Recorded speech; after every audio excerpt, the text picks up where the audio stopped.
구원에 이르는 지혜 두 번째 시간. 세종대왕과 이순신 장군은 아마. 지난 시간에 우리는 예수님이 전해지기 전까지는 율법 시대에 해당한다는 점에 관하여 살펴보았습니다.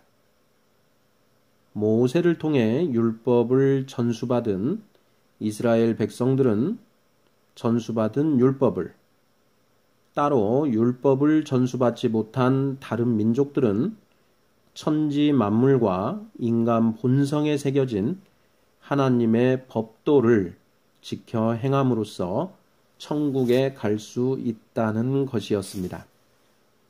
문제는 과연 타락한 인간이 이런 방법에 의해 천국에 갈 수 있는가 하는 점입니다. 이번 시간에는 이 문제에 대해 살펴보고자 합니다.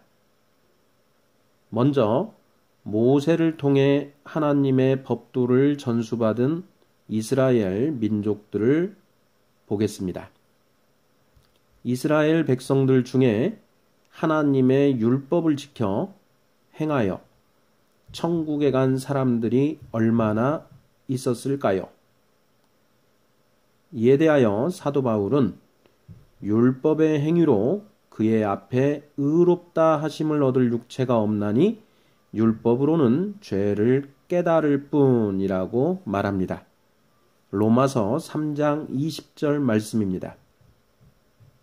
하나님은 이스라엘 백성들에게 분명히 말씀하셨습니다. 신명기 11장 26, 27, 28절 말씀입니다.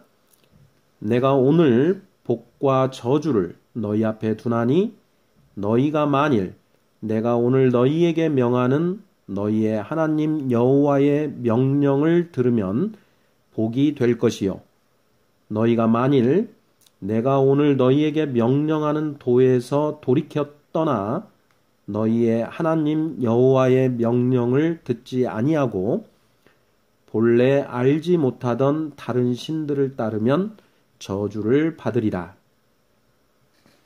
사실 선택받은 민족이라 자칭하는 이스라엘의 역사는 온통 질곡으로 점철되어 있습니다. 여호와의 법을 지켜 행할 수 없었기 때문입니다. 타락한 인간은 여호와의 율법을 전수받더라도 결코 구원에 이룰 수 없습니다. 다른 민족들은 어떻습니까? 다른 민족들이 구원에 도달하기 위해서는 첫째, 천지 만물과 인간 본성에 아로새겨진 하나님의 법도를 찾아내야 하고, 둘째, 스스로 찾아낸 하나님의 법도를 온전히 지켜 살아야 합니다. 선악과를 먹고 원죄를 갖게 된 인간은 하나님의 법을 찾으려 하지 않습니다. 스스로 선악을 판단하고 자기 소견에 따라 살아갈 뿐입니다. 이런 인간들의 모습을 창세기 6장 11, 12절은 온 땅이 하나님 앞에 부패하여 포악함이 땅에 가득한지라 하나님이 보신즉 땅이 부패하였으니 이는 땅에서 모든 혈육 있는 자의 행위가 부패함이었더라 고 묘사하고 있습니다. 설사 천지 만물과 인간 본성을 살펴 하나님의 법도를 발견하더라도 타락한 인간은 결코 이를 지켜 살아갈 수 없습니다. 로마서 3장 10절부터 18절은 타락한 인간의 실상을 보다 적나라하게 표현하고 있습니다.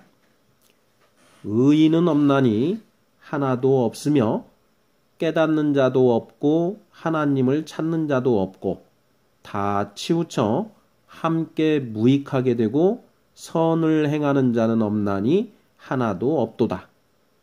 그들의 목구멍은 열린 무덤이요 그 혀로는 속임을 일삼으며 그 입술에는 독사의 독이 있고 그 입에는 저주와 악독이 가득하고 그 발은 피 흘리는데 빠른지라 파멸과 고생이 그 길에 있어 평강의 길을 알지 못하였고 그들의 눈앞에 하나님을 두려워함이 없느니라.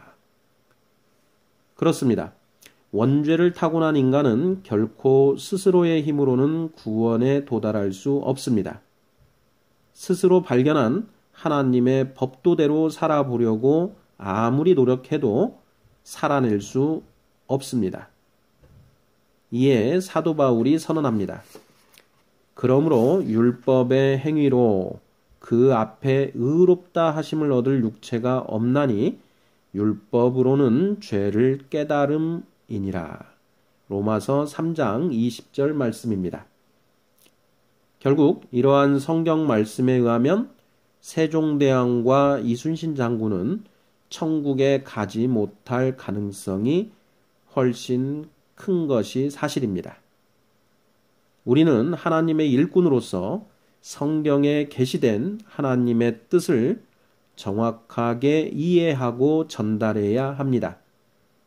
성경에 계시된 하나님의 인류 구원 계획은 크게 4단계로 이루어져 있습니다. 첫째, 선악과를 먹고 타락한 인간의 실상이 얼마나 참혹한지 깨닫는 단계.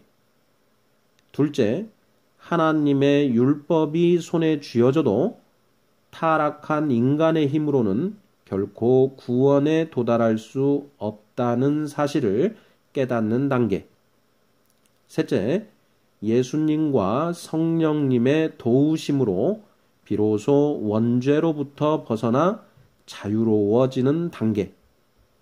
넷째, 예수님의 재림과 새하늘과 새 땅, 거룩한 성 예루살렘의 임재로 천국이 완성되는 단계입니다.